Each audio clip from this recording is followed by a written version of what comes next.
বাংলাদেশ পরিবর্তন হয়ে গেছে এবং বাংলাদেশ পরিবর্তন হয়েছে মহান জুলাই বিপ্লবের মাধ্যমে পরিবর্তন হয়েছে এবং সেই পরিবর্তনের কারণে আজকে আপনারা প্রথম অ্যালামনাই কনফারেন্স করতে পারছেন। এই জন্যে সকল জুলাই যোদ্ধাদের প্রতি আমার সালাম, আমার সম্মান সকল শহীদদের প্রতি।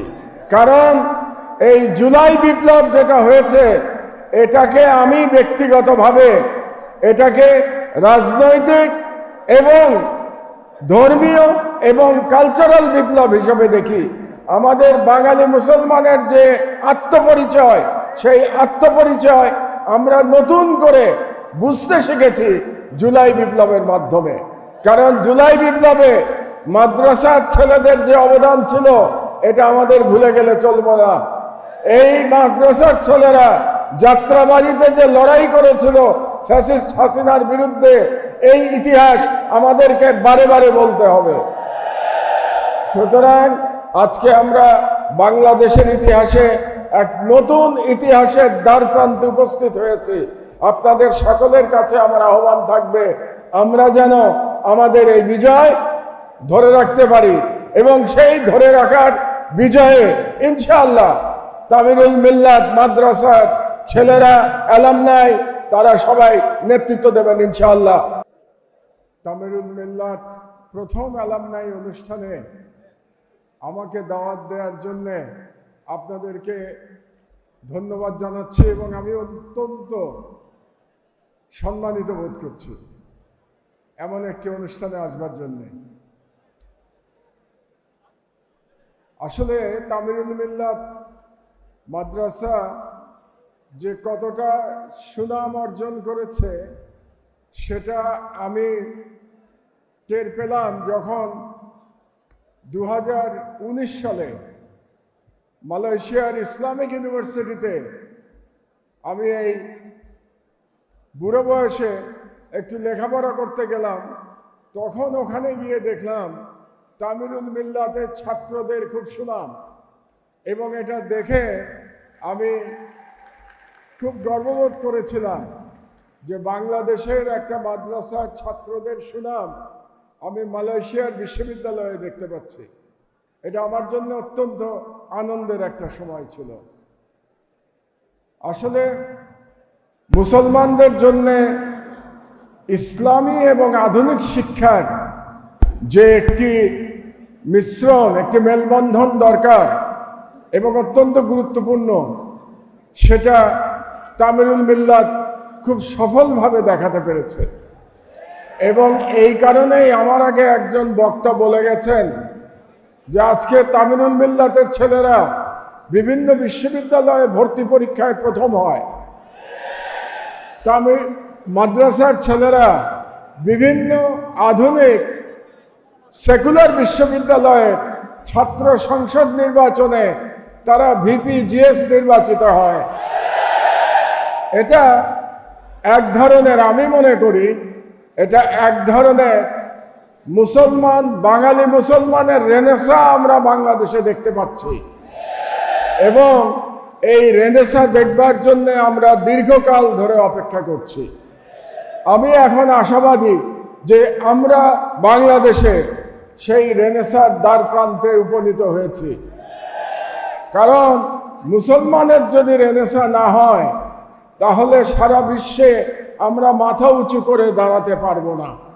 সারা বিশ্বে মুসলমানদের উপরে যে জুলুম চলছে তার প্রধান কারণ আমরা তাদের সাথে জ্ঞানে পেরে উঠছি না, বিজ্ঞানে পেরে উঠছি না তাদের সঙ্গে।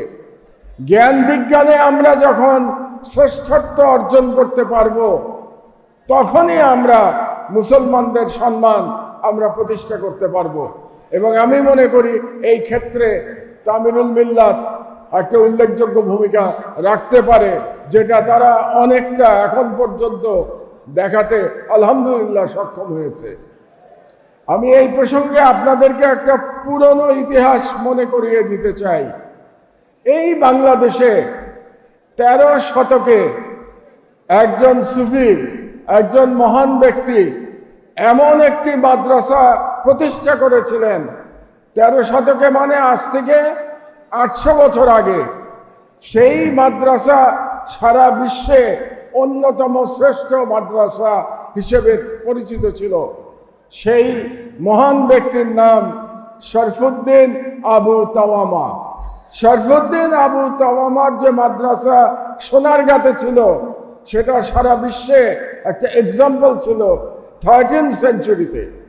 আমি দেখতে চাই, আলহামদুলিল্লাহ, একদিন যেন যেমন করে আবু তাওয়ামার মাদ্রাসা সারা বিশ্বে মুসলমানের জন্য আলোকবর্তিকা হয়ে দাঁড়িয়েছিল। আবু তাওয়ামা এসেছিলেন বোখারা থেকে। আবু তাওয়ামার মাদ্রাসার মতো তামিরুল মিল্লাত কামিল মাদ্রাসা সারা বিশ্বে ইসলামী শিক্ষা এবং আধুনিক শিক্ষায় সারা পৃথিবীতে 1 নম্বর স্থান অধিকার করবে। এটা আমি স্বপ্ন দেখি এবং এটা আমি দেখতে চাই। আজকে অত্যন্ত আপনাদের জন্য, বিশেষত অ্যালামনাইয়ের জন্য অত্যন্ত আনন্দের দিন, আমাদের জন্য খুব আনন্দের দিন। আজকে আপনারা প্রথম অ্যালামনাই কনফারেন্স করতে পারছেন। আমরা কেন করতে পারছি? কারণ বাংলাদেশ পরিবর্তন হয়ে গেছে এবং বাংলাদেশ পরিবর্তন হয়েছে মহান জুলাই বিপ্লবের মাধ্যমে পরিবর্তন হয়েছে এবং সেই পরিবর্তনের কারণেই আজকে আপনারা প্রথম অ্যালামনাই কনফারেন্স করতে পারছেন। এই জন্যে সকল জুলাই যোদ্ধাদের প্রতি আমার সালাম, আমার সম্মান সকল শহীদদের প্রতি। কারণ এই জুলাই বিপ্লব যেটা হয়েছে, এটাকে আমি ব্যক্তিগতভাবে এটাকে রাজনৈতিক এবং ধর্মীয় এবং কালচারাল বিপ্লব হিসেবে দেখি। আমাদের বাঙালি মুসলমানের যে আত্মপরিচয়, সেই আত্মপরিচয় আমরা নতুন করে বুঝতে শিখেছি জুলাই বিপ্লবের মাধ্যমে। কারণ জুলাই বিপ্লবে মাদ্রাসার ছেলেদের যে অবদান ছিল, এটা আমাদের ভুলে গেলে চলবে না। এই মাদ্রাসার ছেলেরা যাত্রাবাড়িতে যে লড়াই করেছিল ফ্যাসিস্ট হাসিনার বিরুদ্ধে, এই ইতিহাস আমাদেরকে বারে বারে বলতে হবে। সুতরাং আজকে আমরা বাংলাদেশের ইতিহাসে এক নতুন ইতিহাসের দ্বারপ্রান্তে উপস্থিত হয়েছি। আপনাদের সকলের কাছে আমার আহ্বান থাকবে, আমরা যেন আমাদের এই বিজয় ধরে রাখতে পারি এবং সেই ধরে রাখার বিজয়ে ইনশাআল্লাহ তামিরুল মিল্লাত মাদ্রাসার ছেলেরা, অ্যালামনাই, তারা সবাই নেতৃত্ব দেবেন ইনশাআল্লাহ। আল্লাহ হাফেজ। বাংলাদেশ জিন্দাবাদ।